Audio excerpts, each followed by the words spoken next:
Welcome to the Manders Mindset podcast.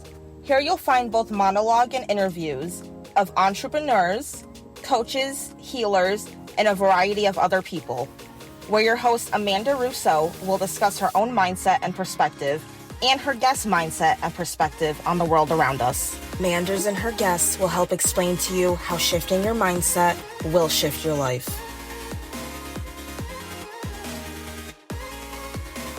Welcome back to another episode of Manders Mindset. As always, I'm your host, Amanda Russo. And today's episode is an episode that I originally planned to release for my episode 100. But I decided it wasn't the fit that I was looking for episode 100. But I did still want to release this episode. A dear friend of mine, Brandon Rainaud, sat down and rolled for reversed. He interviewed me on my podcast, and we delved down a little bit of our history, some of my own journey, and what has led me to Amanda's Mindset. I also thought the end of the year is a really great time for me to share this episode with y'all. And Brandon is such a true, genuine friend of mine, and I'm going to give y'all a little bit of insight.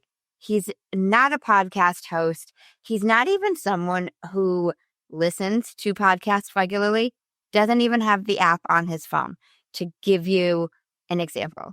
But when I told him I needed a favor and I wanted somebody close to me to interview me on my podcast, he's like, I got you. And that gives you a little insight as to the mindset behind Brandon and I's relationship.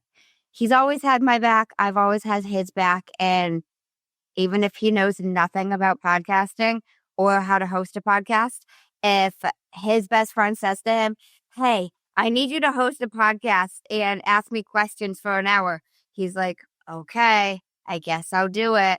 And he helped me out. So I hope you enjoy seeing the side of Manders and the side of my mindset. Hope you enjoy this.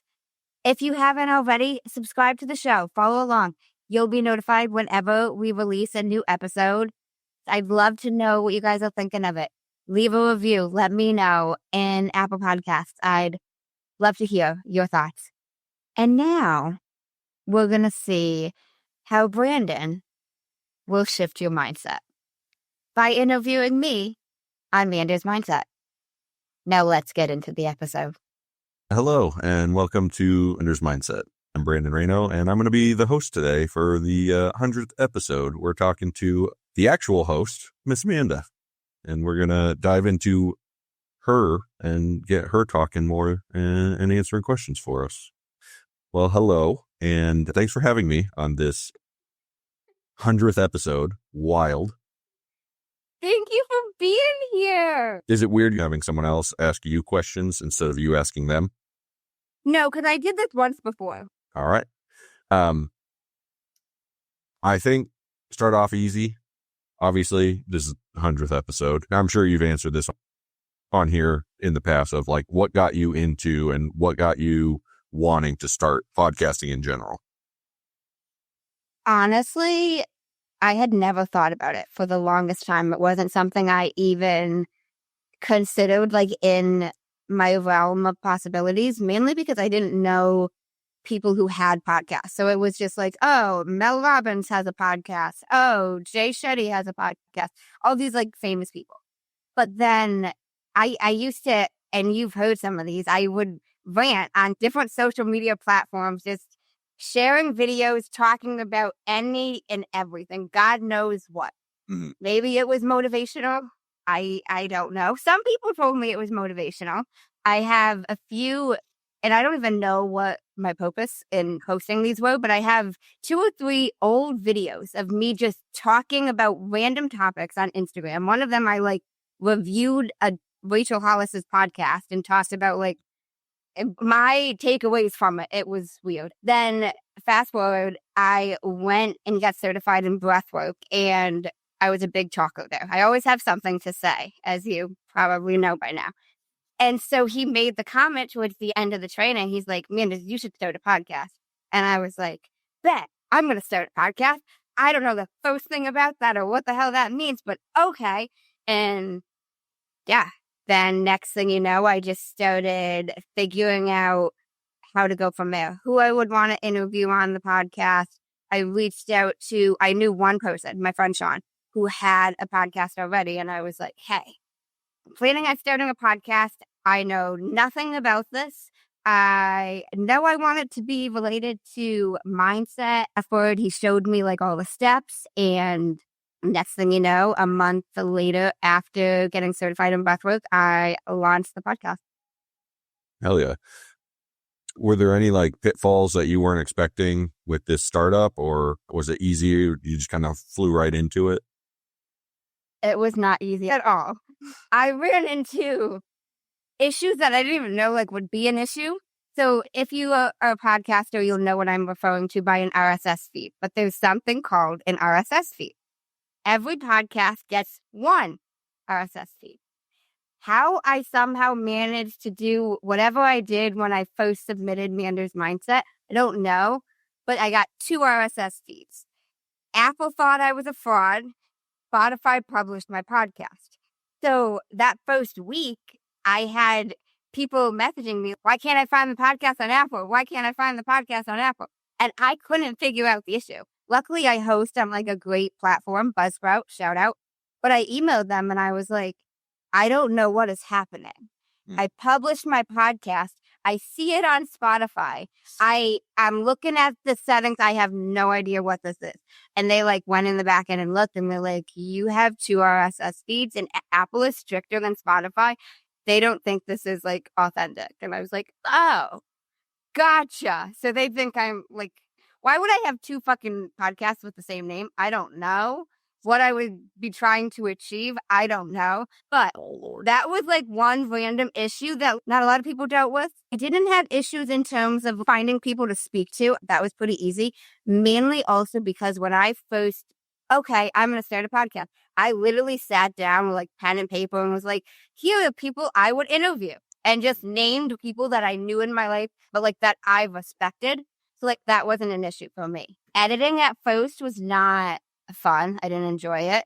But again, found different tools over time to use and like you figure shit out as you go. So that's gotten better. I wasn't publishing video episodes like right away, mainly because I wasn't sure, how do I edit this? It's editing different than the audio. And there's all these different freaking processes to that.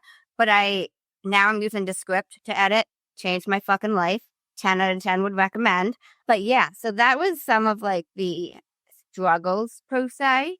A lot of it wasn't too bad though, again, because I had my friend Sean show me and literally like he showed me step by step and I still have the 2 pages of notes. So like I could look back and know like, because I'm a visual learner. If I see it done, I can do it. Once I see it done, I can do it 5,000 times.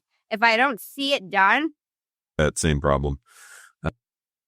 But hey, you got that all sorted out. And like you have teased on your social media, you have another one coming out, your Breathwork podcast you were talking about.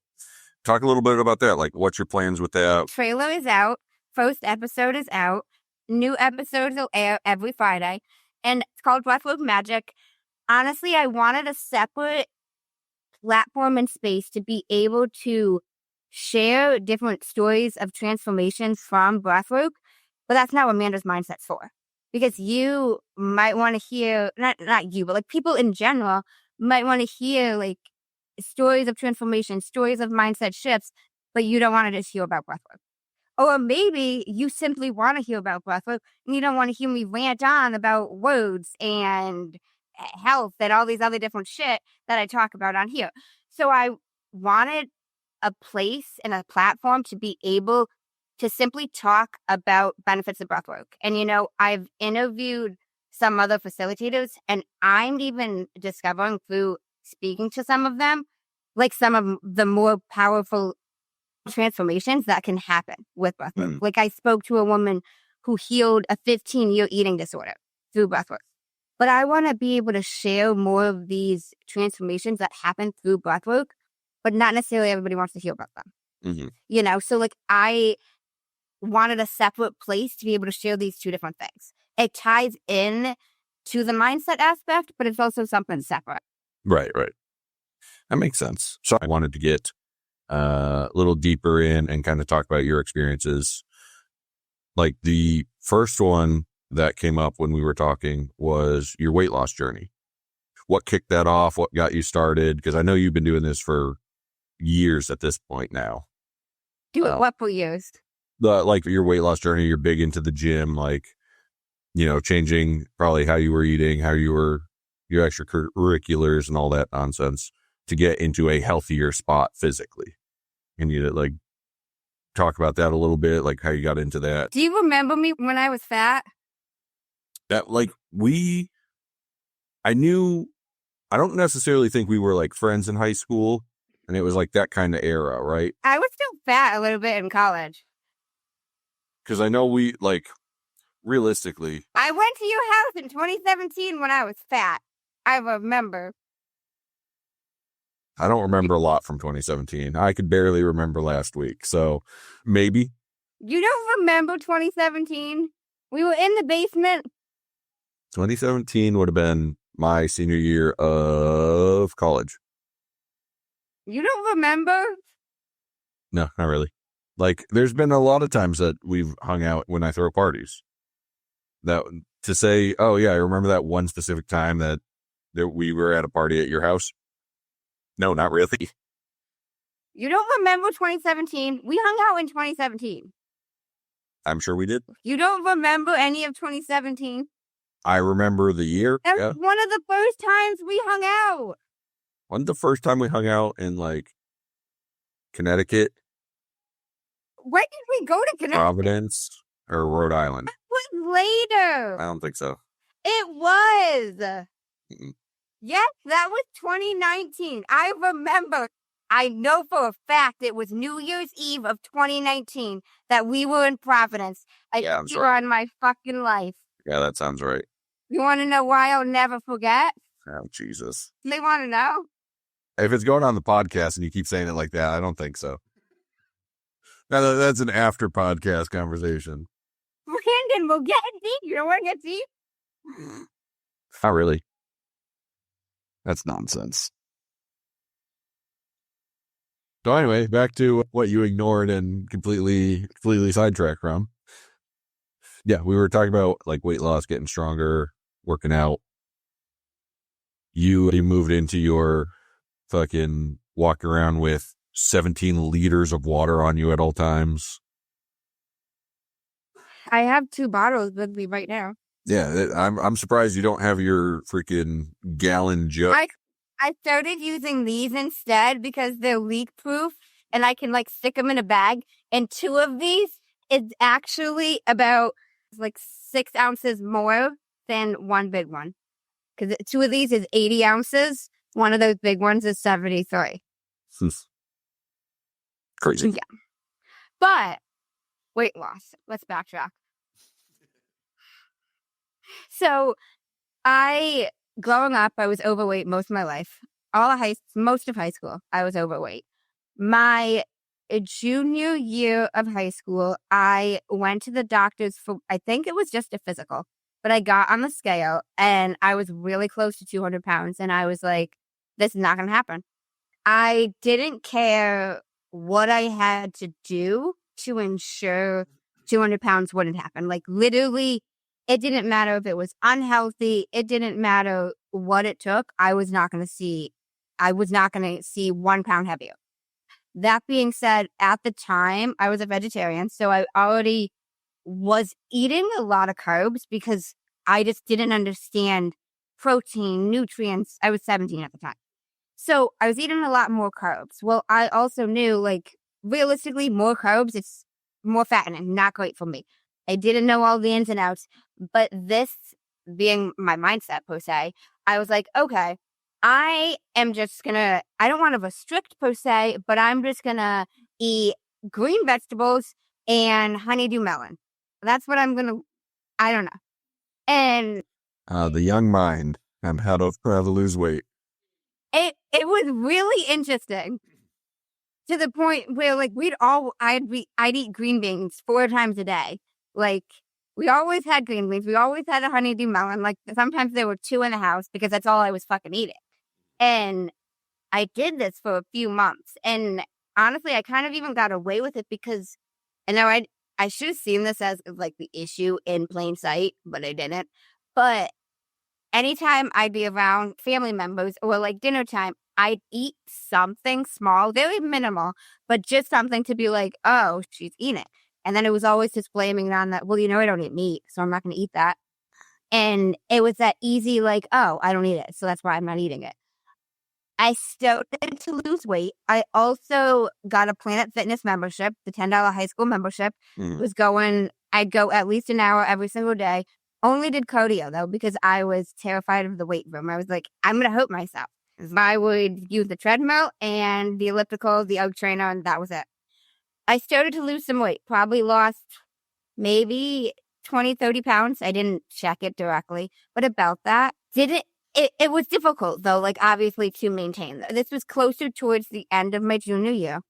Did this on and off a little bit for senior year, not as consistent. Then, obviously, college time comes around.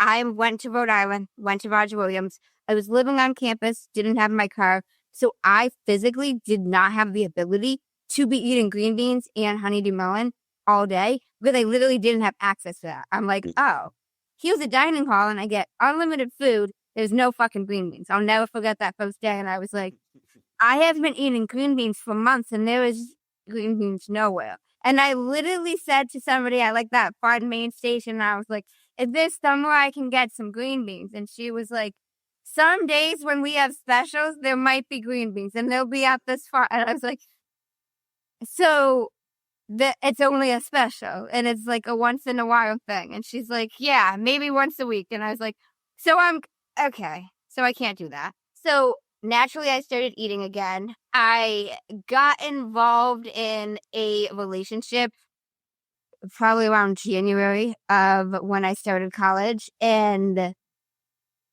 was a pretty toxic relationship, which I didn't see in the midst of things. One of our first dates, and I actually never share this on my podcast, I share this on other podcasts, but this is kind of like hindsight's 2020, but one of our first dates, I still was a vegetarian. Now I had been eating more foods because I'm at the dining hall, but I was still a vegetarian. But I didn't have the nerves, the balls, the courage, whatever word I want to use, to tell this man that I didn't eat meat. So he made chicken and I just ate it.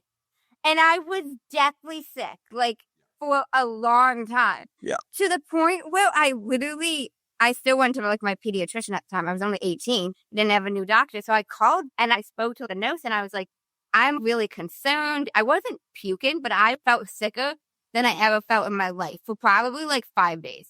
And I was like, your body's just not used to the meat.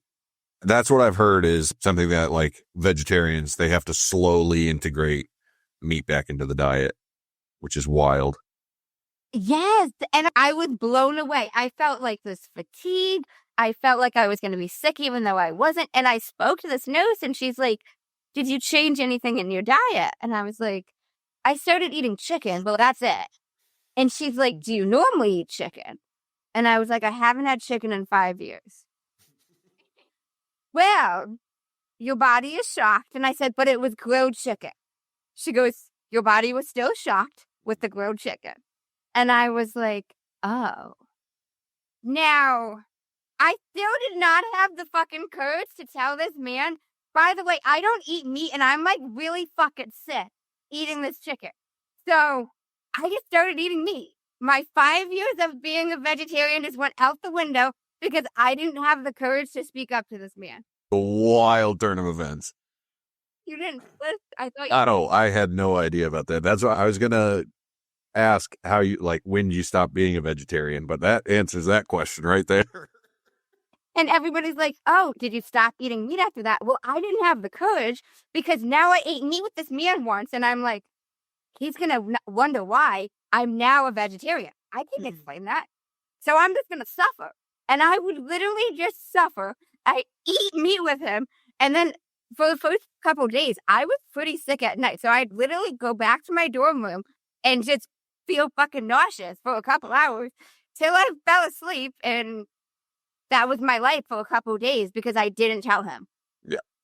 And years later, I nonchalantly mentioned it, and something along the lines of like, when we first met, I was a vegetarian, and like, you're the reason I started eating meat. And he just goes, well, that's good.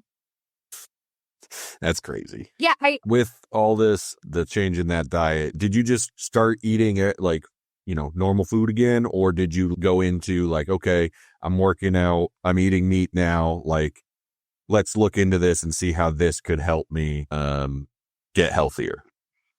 So it was all toxic. So now when the weight loss started in high school, I was exercising at Planet Fitness, only doing cardio, mainly because I was afraid of weights. Why I was afraid of them, I don't know. I thought if I dropped something, I'd get more hurt. That was what my head had told me. Well, fast forward, go to college, meet the man, stop eating meat. He was there was a lot of things I missed out on.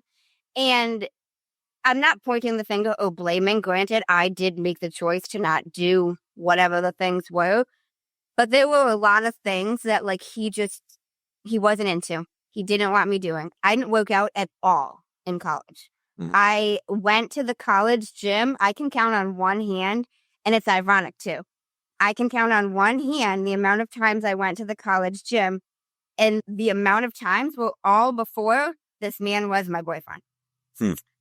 So, anyways, yeah, I started eating meat, but it was only because I didn't have the courage to tell this man that I didn't eat meat. He wasn't into fitness. He didn't do anything like that. In high school, I was a cheerleader. Roger Williams didn't have cheerleading when I first started, so I got involved in dance. It was similar. Dance club, dance team. He hated that. He absolutely hated that. Didn't want me dancing. Didn't want me like shaking my ass, showing my ass. So yeah, I still did dance, but it kind of affected how I showed up in dance per se, because, and I'll never forget even having that conversation, but we were even supposed to wear leggings, even for the dance shows. Well, he wasn't cool with me wearing leggings. So there was one year that I like, okay, I'm just going to make up an excuse that I forgot my leggings, and I'm going to wear the black sweatpants so that I won't upset him. And I'm just going to lie to the choreographer that I forgot my leggings at my dorm, and that's why I don't have them. And it was all these just different, really kind of fucked up things that I was doing to try to please him, per se. So no, the eating meat was not in terms of anything health-wise. It was strictly because, and I'll never forget, like, I can visually see this moment in my mind, like that food on my plate, and him even saying to me, he's like, is something wrong with that? Because, like, I was literally nervous to eat the fucking chicken, and I'm like, I haven't eaten chicken in this many years. I had a lot of struggles with speaking up about a lot of different things, so I kind of just went along with whatever. And the eating meat was one of them, and it was one of those that and then I was like, okay, well, I guess we did it, so we did it. And yeah, like I changed what I was wearing. I changed a lot. Again, it's not me. I'm not saying this to like point fingers or point the blame, because I made the choice to do so. Right. But it's just one of those that it's like, hindsight's 20/20, like if you, like, even if this isn't me, like, and even if it's not meat, like, whatever the food is, if there's some food you don't eat and there's somebody in your life you're not comfortable enough telling them you don't eat, whatever the hell it is, like, why are you not comfortable telling them this? Like, I could see that. That's a red flag for somebody in your, if you don't have the level of comfort just to tell them this, like, you're not telling them they can't eat whatever, you know what I'm saying? And something about, like, even that, like, eating food is something that it's a basic necessity, and why you'd have to change yourself to do that.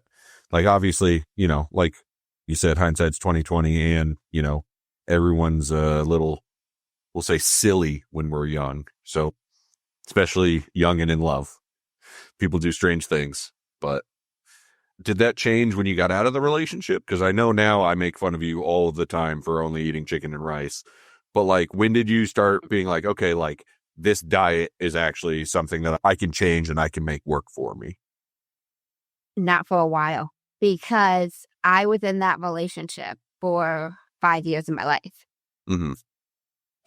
We broke up at one point during it for about 2 months, but it was still outside of like 60 days, 5 years of my life, which is a long time. So basically all of college. We started dating January of my freshman year of college. So like I had from like end of August up until the start of January. So like first semester, basically I had single, but the rest of it, we were together. Mm-hmm. So my food, nutrition, health, any and all of that did not start to change until it was actually pretty close to the end of our relationship. It was October of 2019. We broke up November of 2019. And honestly, I'll never forget. I had walked up 3 flights of stairs and I was out of breath, carrying nothing in my hands. I told this story a few times, and it was kind of like a light bulb went off in my head. And I was like, I have nothing in my hands and I can't even fucking breathe walking up the stairs. Like something is wrong here.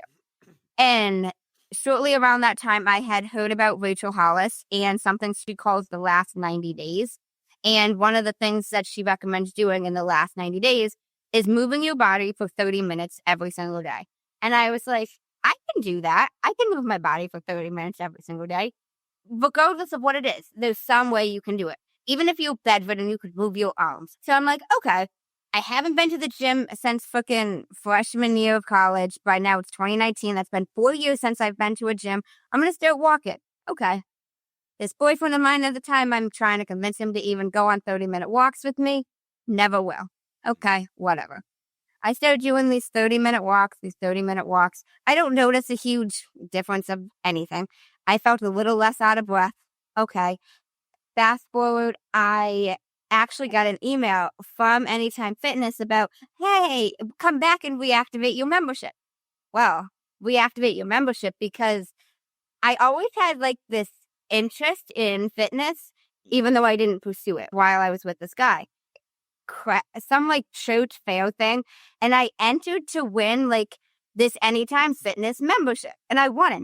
I won a 6-month Anytime membership for a pretty good price because it was this old church thing. And you have all these old people and nobody bid on it. I was the only bidder. So I won. Well, I never went. I won a 6-month membership and I didn't go one time. Use it? Oh, no. No. Well, then, because of this he wasn't into that. So we were together 24/7. I started doing, if he didn't do it, I didn't really do it. The only thing I did that he didn't do was dance. I get my 3 hours a week, and that's pushing it. Mm-hmm. So I wasn't doing it. Fast forward, I get this email after I won the membership. I didn't go one time. October 2019 rolls around. It's like a year later. They're like, we haven't seen you in a while. I said, you never saw me. But okay, tell me this is automated.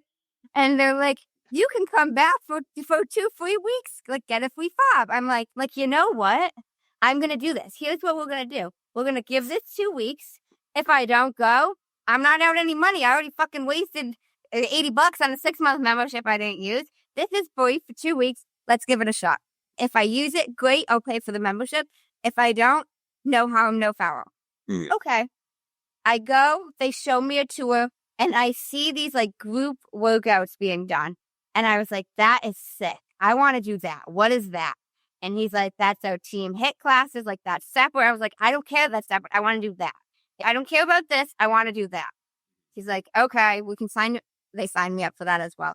And I fell in love with it. Like, I fell in love with the community to the point where I fell in love with the community because I was also getting away from my toxic living situation, which is a whole nother situation as well. But the community was a big aspect for me because I didn't feel like I was working out. It was friends I was spending time with. I was meeting people. They were friendly. They were nice. Like, I was enjoying my time. Everybody was so welcoming. Everybody was so friendly. And, even though I was overweight then, I didn't ever feel out of place. Nobody looked down on me for that. Everybody's got that gym intimidation a little bit, especially like when you first started. And I didn't feel any of that just based on how these people talked to me. And I was like, wow, I fucking love this. Mm-hmm. So that helped. I was going all the time. And, I also wanted to be home less, ironically enough, shocker. But the boyfriend doesn't agree that I'm doing this. Then I'm wearing leggings to the gym. All the comments, of course you're wearing leggings for all these guys to see you. And honestly, it was even more motivation, not for me to even look better, but for me to get out of the house. So there were days I was at the gym for 3 hours. And like even the trainer would say to me, Amanda, you can't be here this long. And I'm thinking, you don't realize like what I go home to. Right. Like, it's like you're not, at that point, you're using it as like your escape or your relief from what's happening at home. There were days I was eating chicken and rice in the gym, fucking sitting on the bench in the gym, like eating my chicken, using their microwave. Like, I don't want to go home for lunch, so I'm going to sit here for lunch. It's not going to buy lunch. I'm just going to eat my lunch in the gym. I did that a lot. Mm-hmm. Because again, it was just one of those that like, I didn't want to be home. You know, it helped me.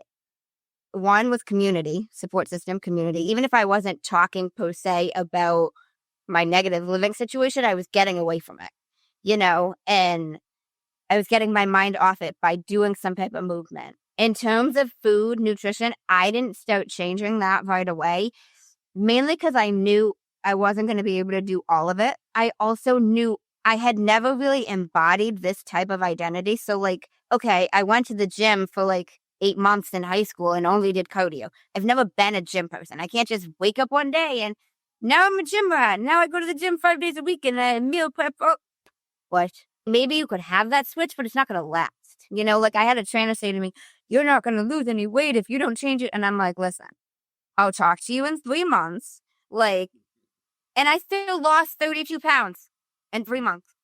Granted, I was some days working out 2 hours a day, but like I was still able to see progress. So it's like, it's not like you, that's the big thing I try to emphasize to people is whatever you can confidently do and be successful in, that's what you should start with. Because people will always say to me, oh, should I start with fitness or should I start with nutrition? What can you confidently, successfully do? Mm-hmm. That's what you start with. Yeah. And like what you can stay consistent with, I think, is a big one too. Yeah. Well, you've kept that up now since 2019, pretty much. Yeah. Like it's been, you've been pretty consistent with it. So. Yeah. It's changed. Like routine has changed. Like I don't do the group HIIT classes like I used to. My routine's changed. I've got a one-on-one fitness coach now, Lexa, love her. But yes, I still do it. But yeah, it's developed. It's changed a little bit. Nice. Kind of springboarding off of that. Are there anything that you've had in general, past relationships? Like this was a lesson that you learned from, I believe. Anything in your past relationship? Well, like they believe you don't know that I learned from this. I obviously learned from this. You should know by now. It has been 4 years, and you have been very close to me in the past 4 years. You don't know that I've learned? Brandon, you should be the number one witness that I have learned. This was a setup for my next question, and you just blew it out the water. What I was going to ask was with your general... I'm not sorry. I know. The hat's on point tonight. So with like the past relationships and, you know, all of that, like obviously young and dumb to now, like we've all been there. Like how, if you had to pick, is there one or two lessons that you would give younger you now that you've experienced all of that? Not necessarily like, oh, don't go out with this guy, but any actual, anything you wish you could go back and say, hey, you know, maybe don't do this, or not don't do this, but maybe think about this kind of thing. If that makes sense, if I worded that correctly. Piece of advice for younger you from relationship status. You know, it's interesting to me that you said don't go out with this guy, because that toxic relationship I was referring to, I had people tell me don't go out with this guy. So can't say I would have listened to that, but well, that's kind of like also my mind why I worded it that way is because like obviously, like I said, young and dumb, we do crazy things for love. And like at one point, like, okay, it's a toxic relationship and whatever, but now that you're out of it, you can step back and be like, this helps you in the future, not get yourself into that or learn from that experience. So like, that's why I'm curious if there's one thing that you could say that you're like, okay, I think that if I would have known this sooner, or like what to look for versus not to look for, like piece of advice for it from like everything combined, I guess. Just pay attention to the signs, the patterns, that same toxic relationship. I feel like I sound like I'm just shitting on this man, which is not my intention at all. I honestly don't have any bad feelings towards him, but pay attention to the signs. Like, he had cheated on me, but early on in our relationship, the same woman he years later cheated on me by having sex with her, he accidentally kissed very early on in the relationship. So it's like, pay attention to the signs, the things, and don't make excuses for other people's behaviors. If you feel like something is an excuse, it probably is. And I'd also just say, everybody's different. Every single person in the world is different. And what I'm not okay with versus what I am okay with is different for every single other person, and I'm not referring to the cheating. But for so long, I tried to convince myself that, it's XYZ is no big deal. Well, if it's a big deal to me, it is a big deal, and I'm not referring to the cheating. Well, if it's a big deal to you, it's a big deal to you. Don't and it's not saying that person is a bad person. They just might not be the person for you, whatever it is. Yeah. So you're almost trying to take a step back from being almost like a people pleaser, like putting other people's feelings and like. Yes, I have moved away from being a people pleaser. I'm not saying that's a bad thing, but you'll put more thought into people's actions and how they feel versus what they give you, if that makes sense. I guess the long of it would be making sure that if you're putting in as much effort as you can and they're putting in as much effort as they can, you should be able to see at least middle ground or go after people who have the same beliefs or wants as you. Yeah. Heck yeah. Well, this kind of ties into that one. What are you trying to see for yourself in the future on that relationship aspect? I have no idea. It's fair. That's fair. I know how to look out for the red flags now. Are there so now that you've had the experience with these kind of relationships, you're more aware of these red flags or what you consider as red flags that you can try to avoid now? Is, I guess, you feel like that's confident that you can do that. And you're not going to basically learning from the past experiences. What are you referring to by those kinds of relationships? Well, there's been quite a few that me and you have talked in depth at 2-hour phone calls about some relationships. So that's why I'm just curious. Because hell, shit happens. You get in the shit relationship sometimes. Okay. I'm just listening. But you're not supposed to be listening. You're supposed to be talking. Ask me a question. So what are you referring to by those kinds of relationships? Like toxic relationships. Specifically, this one you said he was not happy with how you were going to do things you liked, like the gym, dancing, the way you dress and whatever. So learning from that, I guess, going into another relationship where you might learn that. And the person might not be specifically looking at those things, but also still trying to, I don't want to say control what you're doing, but also maybe you're putting more effort into that's not how I want to say it.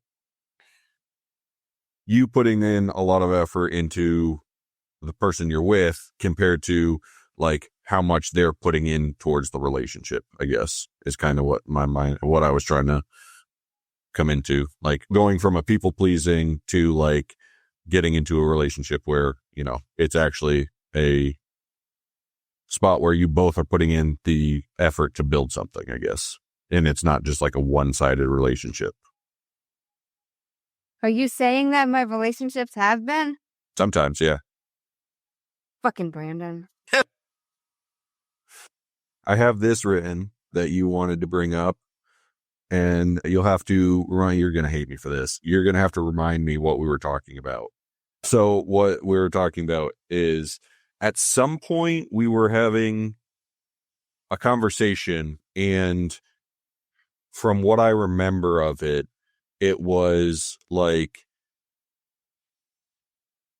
something had happened and you were trying to tell me that, like, you know, from everything you saw on your side of the conversation, you couldn't understand why this person over here wasn't seeing things the same way as you.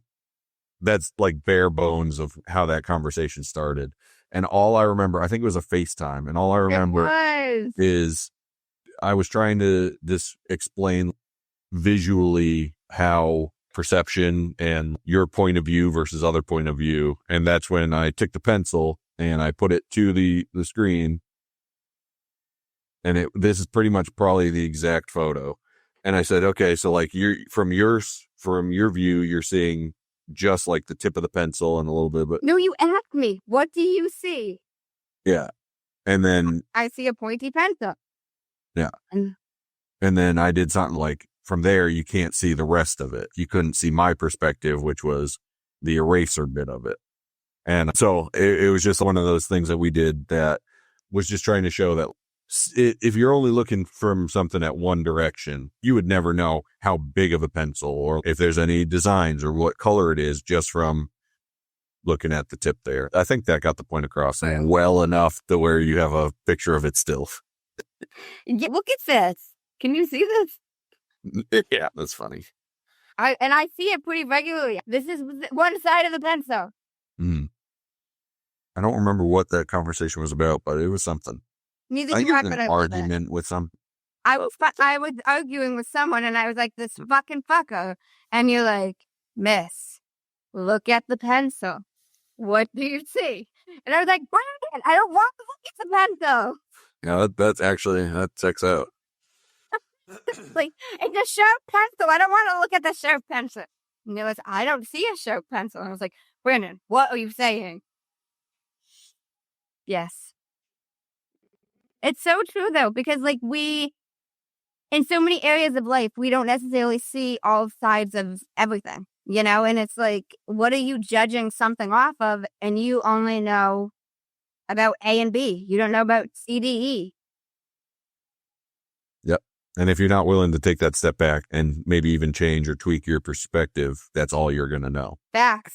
That's why you need somebody like Brandon to be like, hey, look at this pencil. Let's see what else we got here. Brandon, don't read it off a paper. Tell me what to do. How about this one? Is there anything you talk about, like shifting mindsets and like some of the struggles that you went through throughout your life? Is there anything that you have done or a shift that you've made or changed that you haven't been able to talk about that you might want to? Like, is there a specific thing that you could think of, be like, wow, you know, I haven't had the opportunity to bring this up or to talk about this? Or do you think, or on here, have you had enough exposure to where like most of the shifts that you're like the big shifts you can talk about, but is there anything smaller that you could say like, oh, okay, like this is something that I've not talked about, but it'd be kind of neat to? You want me to answer that? Yeah, that is a question. That's how this works. Wait, you actually want me to tell you? I mean, you don't have to. Like, that was a question. Is there something that you've not been able to talk about because the time hasn't come up or given you an opportunity to that you want to? Like in general, do you want to talk about it now, or are you just going to leave it at a yes/no question? Like the idea was giving you the opportunity to talk about the thing that you wanted to talk about, not just a, yep. Fucking killing me, Smalls. You're fucking killing me. You gotta get better at asking questions, Brandon. We practice. We're gonna do this once a week. No, we're not. We are. Yes, we are. I'm just gonna call you once a week and I'm gonna start recording. I'm gonna be like, Brandon, welcome to Manders Mindset, where we explore the power of shifting your mindset, and I'm gonna shift yours. Okay. That was a good question, but no, it is a good question. It's cool. No, so a little bit back in terms of that relationship that I was in, I made the choice to do everything that I did and to not do everything that I didn't do. But looking back on it, I feel like I missed out on a lot of things throughout that relationship. Granted, it was choices I made, but even one of them being I never studied abroad in college because he didn't want me to be gone from him for that long. I went to New Orleans in 2019 for spring break for some criminal justice class, got 1 credit for it, and it was like World War III had started for the fact that I went to New Orleans without my boyfriend. It was this whole, he was messaging other women about how I went on a trip and I didn't take him, to the point where I had women messaging me, bitching at me about the fact that I did that to my boyfriend. And, that is one of the things that kind of really made me really start showing up differently, even in terms of the traveling, in terms of the going to conferences, experiencing life, whatever, because of the fact of feeling like I missed out on shit in the past, and feeling like even the things I didn't miss out on, they weren't the best experiences. Like, I'll give you an example. In college, I worked in admissions and I was like the head tour guide. So I had all the admission staff in my contacts, all the student staff. So if anybody was late for a tour or didn't show up, I was the one to contact them. No, I didn't have everybody in my contacts first and last name. I had a blue and yellow heart because it just signaled to my mind, oh, I know them from Roger Williams. If I need to contact Alyssa quickly because she's not here for her tour, oh, Alyssa with the blue and yellow heart. I'll never forget one of the handful of times this man hung out with me and some of my girlfriends. We were walking to a party on campus, and I'll never forget, he saw my phone and he saw that like different contact names had a blue and yellow heart. And it was the biggest argument ever. And some of my girlfriends were with me and they were like, Amanda, what the fuck? And I was like, listen, this is what I deal with. Like, this is why people don't see me often. This is why people don't see the two of us often, because it's almost like we can't be places together. And, post that, it really shifted a lot for me. And I was like, you know what? One, I'm not going to let a person, I'm not going to let a job, I'm not going to let a circumstance, I'm not going to let anything stop me from doing what I want to do. And Breathwork was the first time I ever did any type of traveling alone. Got on a plane for the first time by myself. Opened my eyes to a lot. I still had nerves, though, around traveling post this. But, and now you remember this. I haven't shared this, but I'm going to get into it. No, I don't, but I'm interested. So I met a man online. He lived kind of far away from me. He wanted me to go travel and see him. So I did. Went there for a weekend, came back. It was shortly after this that I lost my job. Things started to unravel. And he came to visit me. And then he was like, yo, let's just pick up. Let's go. And I packed my car. I loaded up my car and I went and I drove 20 hours with this man to another state. And I was there for 2 months. And, again, it was one of those things, I'm not going to let something stop me, per se.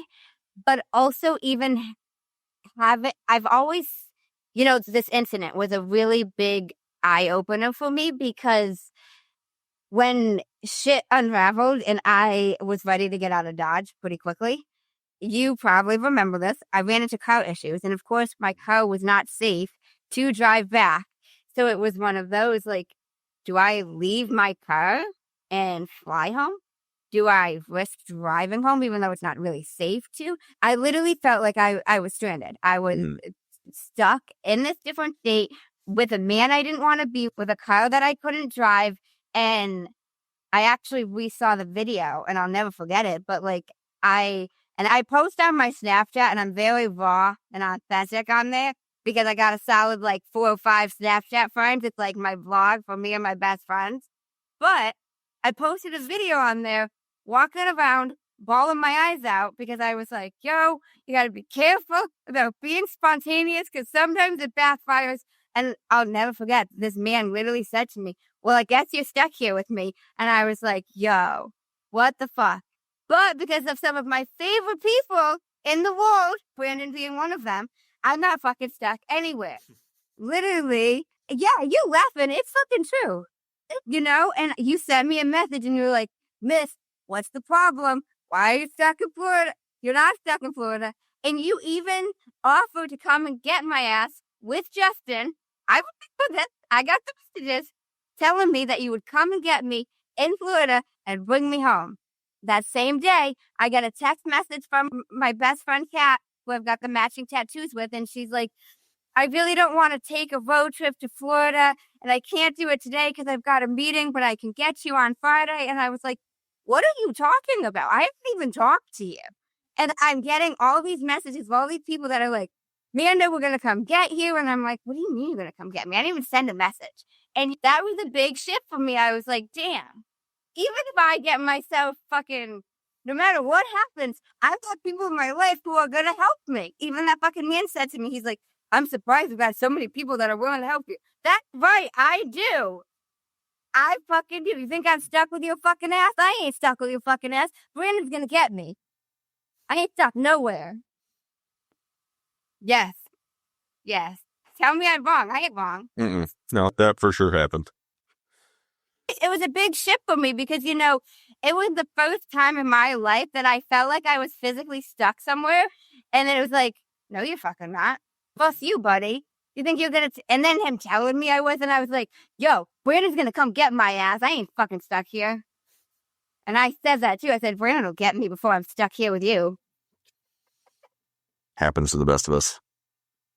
But, you know, I had a woman on the podcast talk to me about how she's made decisions in her life. Well, she was talking about in terms of like family, but because she hasn't really had that family safety net. And it was kind of that Florida incident for me that I was like, I do have that safety net. You know, if push comes to shove, like even outside of my family, like my father's a piece of shit. That's a whole nother fucking story.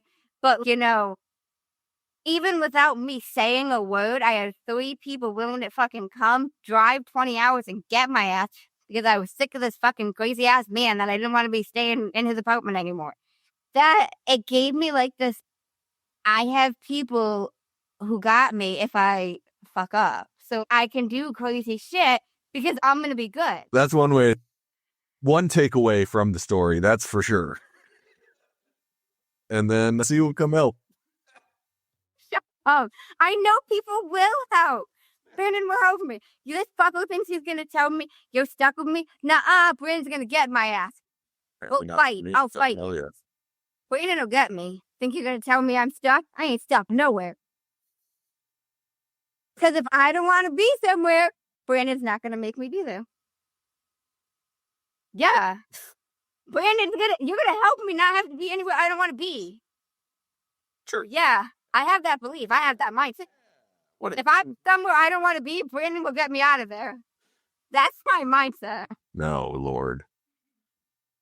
That's an interesting takeaway from that. Not like, oh, let's not put myself in weird spots like that. It's like, I got a safety net to get me out of situations. Which, hell, you do. It's a lot harder if you go off of these far off trips to, Bali you went to? I think there was somewhere else too, right? I only left the country once. Yeah. The other times were in-state. So it's like this not a big deal. Yeah. It is always funny when you get a text message and you're like, How close are you to Utah? Like, fuck, I don't know. 12 hours. Why? Oh, I'm going to be in Utah tomorrow. It's like, I do that all the time.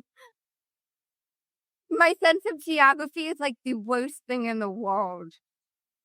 Do you realize I drove all the way to Washington, D.C. because I thought it was going to take me like 5 or 6 hours, but it took me 11.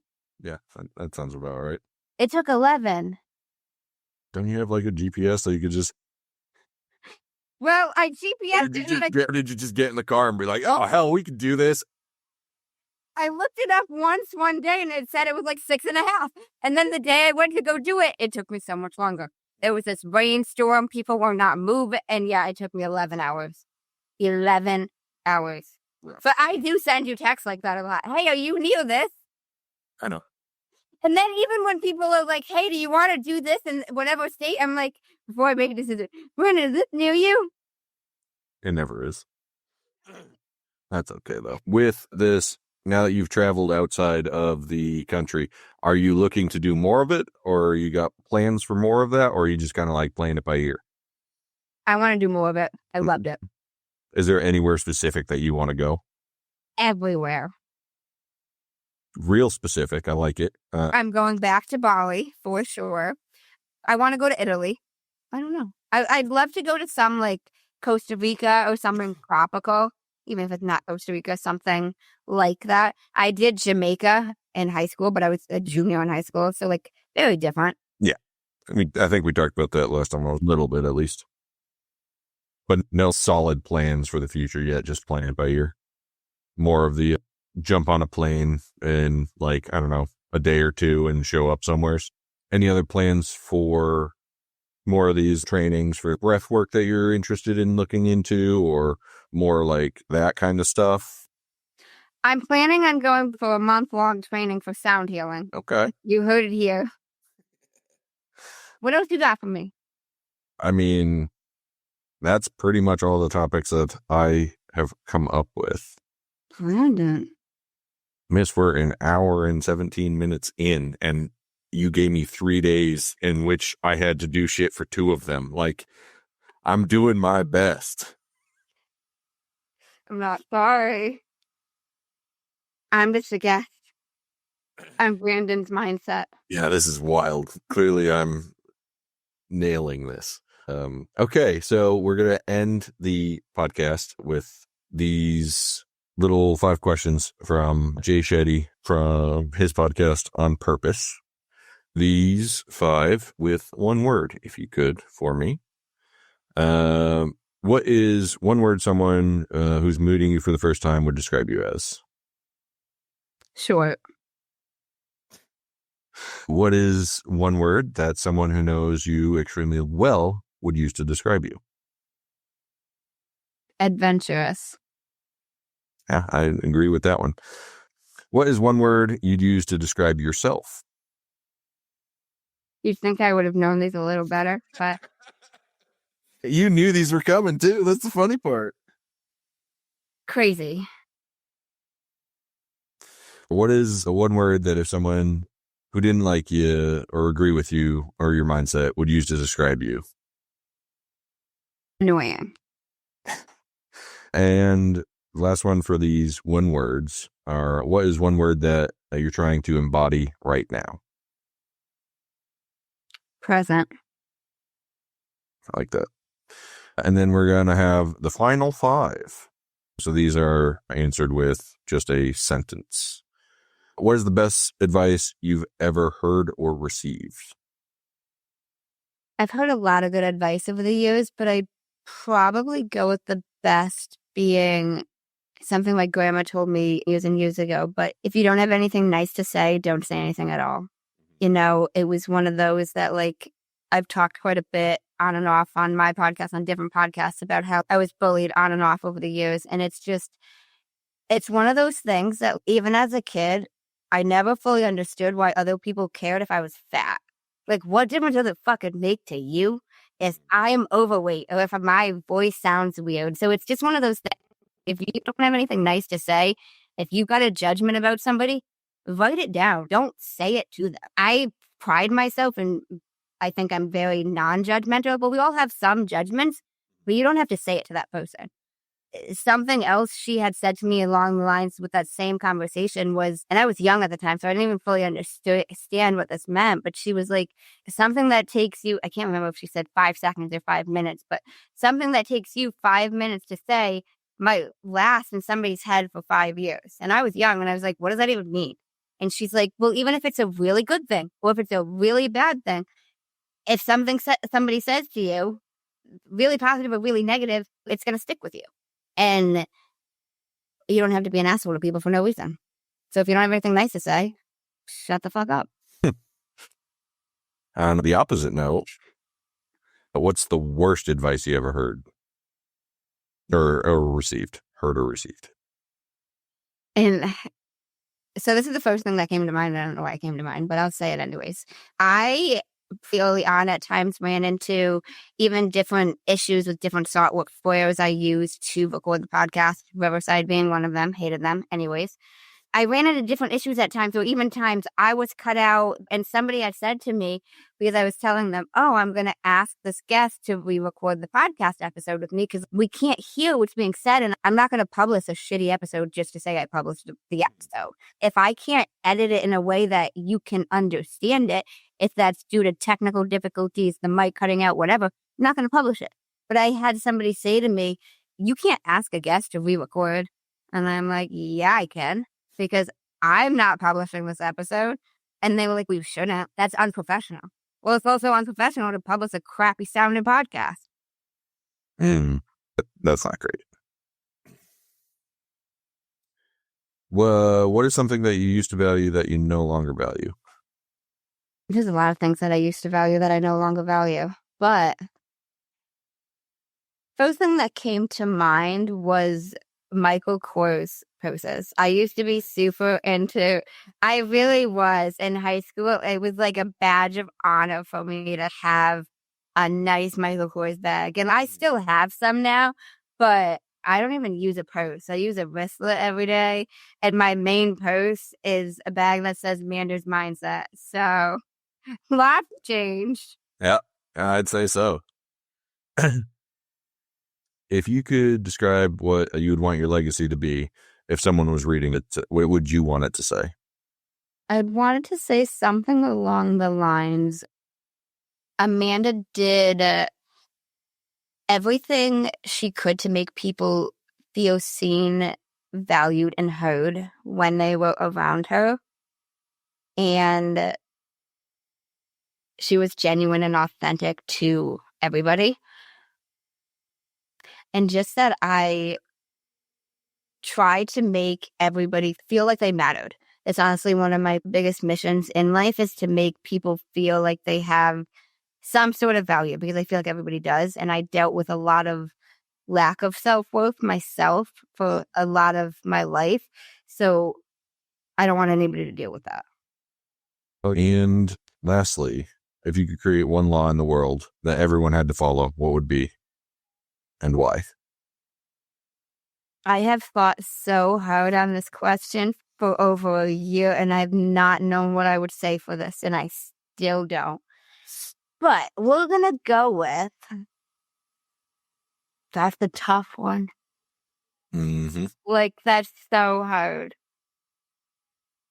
And I think deeper about this question, too, with my paralegal background, because I read into it more so in terms of the law and how would you legislate it, and Taking the logistics of the actual instead of the hypothetical. I would say, and then of course I second guess myself a little bit, because part of me wants to tie it into honesty, but at the same time, if honesty makes you a douche and then you're going to be saying something that's not nice, that's not the law. So it's not to be fully honest, because if you're being honest, it might mean you're being a douche. And my best piece of advice is that if you don't have anything nice to say, you don't fucking say it. So, part of me wants to say something along the lines of be a good person, but that's not a fucking law. And how do you prove good versus bad? But So that's a whole conversation. I could go down that rabbit hole, but I will spare you the time. But this is so hard. Mm-hmm. And thank you. Just spring it on people at the end of these episodes. I warn them that they can listen. I have an ending segment. Nobody does. You didn't warn me. You're just like, hey, surprise. You should have listened to an episode. It's not my fault. That's actually yours. Let's just go with the law is, I guess I'm going to tie it back into the not saying anything, that you can't say anything hurtful for no purpose. Like, it's like we all have our frustrations when things happen, but saying things in kids and teens come to my mind pretty prevalently. There's no reason to, so I guess I would say the law would be something along the lines of like, it's against the law to say hurtful things to people for no reason. How I would enforce that, I don't officially know. Yeah, but that's not the point of this question. And I'd say why, because, again, it comes back to you don't know how long something you say to someone will last in their head, whether it is the nicest comment or the rudest comment. You don't know. And, I remember things that were said to me, some of the best things and some of the worst things from many years ago. So, even think about things that have been said to you in your life, like anybody listening to me, whether it's positive things or negative things. There's certain things you remember. And I'm sure there's things you remember from years ago. So keep that in mind. Again, I think journaling's you want to be a dick? Journal it out.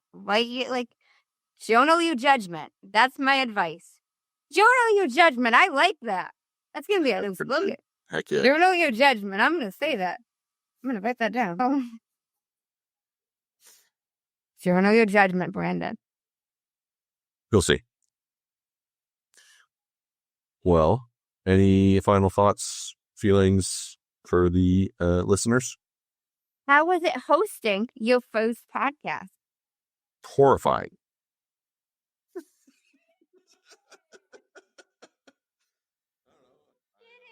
And now it's something you can say you've done. Brandon helps me with everything. I wouldn't say everything, but I would. There's a list for sure, but it's not everything. It's pretty close. With myself stuck in another state, Brandon, you're not stuck. I'll never forget that. Yo, this fucking asswife says to me, and I was like, Brandon told me I am not stuck here with you. Brandon fucking said that. Yeah, I think that was just get the guy mad, but that's fine. Brandon, no, it wasn't. It was the fact that I have people that will save me if push comes to shove. I don't know if I wouldn't say it's saving, but it would be certainly helping. You know what I mean? Like saving would be like something totally out of your control, right? At the end of the day, I think this kind of leads into I think this is where this came from, was the you have 3 options, I guess I told you one time. So I think it was probably this situation that we talked about that I'm thinking back to it now, which was, I guess I had said something along the lines of, when you were in a panic there, you got 3 options. You can bitch about it, you can find a solution, or you can do a little bit of both. And realistically, that's what you ended up doing. Like, you would have you did find your way out of there. But like, if shit had to happen, you have plenty of people in your life, and this goes back to having the connections with people. You had 3 or 4 people reach out to you and say, hell, let's get you out of there. Like, I don't think that's saving, is what I'm trying to say. It's for sure helping, but I don't by any means think it was as drastic, I guess, if that makes sense. No, I get what you're saying. And I was actually referring to something else. You know how you told me there's 3 sides to every story? Yeah, yours, mine, you, and the truth. Yes. Mm-hmm. That's another piece of Brandon wisdom for y'all. I love how you mentioned that to me about you can bitch about it, you can figure out how to problem solve it, or you can do a little bit of both. That's with everything. I think I was like real strict about it too. It's like, those are your 3 options. There are I'm no other. bawling my eyes out, and with the straightest face, you go, Miss, you've got 3 options. You can bitch about this, you could figure it out, or you could do some of both. So what are you going to do? And I was like, right. And I was bawling. Yeah, that sounds about right. Yes. But I felt better afterwards. Yeah, sometimes you need a little bit of tough love. Like, it is what it is. Brandon, you think that's with everything? That you can either bitch, you can solve the problem, or you can do both? Yeah.